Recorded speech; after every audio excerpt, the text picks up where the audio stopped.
Hey guys, Matt Jones with the Audrain Automobile Museum. If you've ever been out on the road, you see an old car, it's like, wow, the thing's gotta be like 100 years old. Well, what about 101? Behind me there's a 1917 LaFrance. It was a fire truck, now it's a car, kind of modeled after a Chiefs car, and has been under the custodianship of two really great gentlemen that are gonna be with us today. Jim, where did the car come from initially? I picked it up, it was almost in the junkyard. It was, engine was frozen, it was all in pieces, and we took it back to the garage and worked on it for about 5 years. Wow. To straighten it out. Was it set up as a car when you initially found it, or was it still a fire truck? No, it was set up as a car. Okay, yeah, that's great. And Ralph, as you were saying, essentially what they would have with these cars, that would have been a fire truck, and then after its service ended, they would have made it into something like this? When the vehicles got decommissioned from the fire department, because the transmissions and rear ends were solid bronze, a lot of them went to the junkyard. So, or people kept them and restored them as we did this vehicle.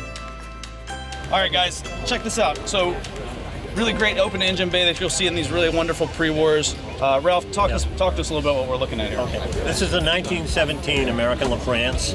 It has a 6-cylinder motor, which is about 450 cubic inch. It would be the same as a Mack truck today, but this is gas as opposed to diesel. It's really ingenious that these guys back in this day in 1917, they didn't have digital vernier calipers and Morisiki lathes and the things they have today to manufacture a vehicle. These guys were real craftsmen to have these vehicles still running, you know, being able to restore them and run today.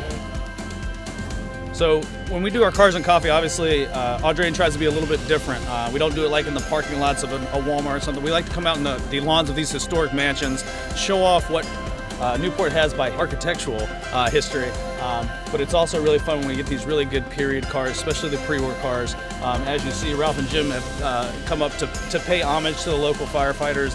They've made really great uniforms, basically to pay respects to the local departments and things of that nature.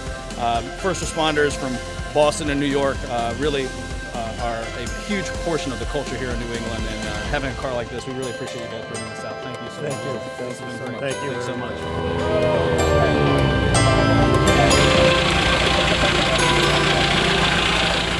Hey guys, wrapping up the Elms Cars and Coffee for Audrain's Cars and Coffee series for 2018. I want to thank the Preservation Society and all these folks that brought these wonderful cars out here. We had over 200 cars. It was absolutely amazing. Everything from pre-war stuff to brand new stuff, which is always what we like to see.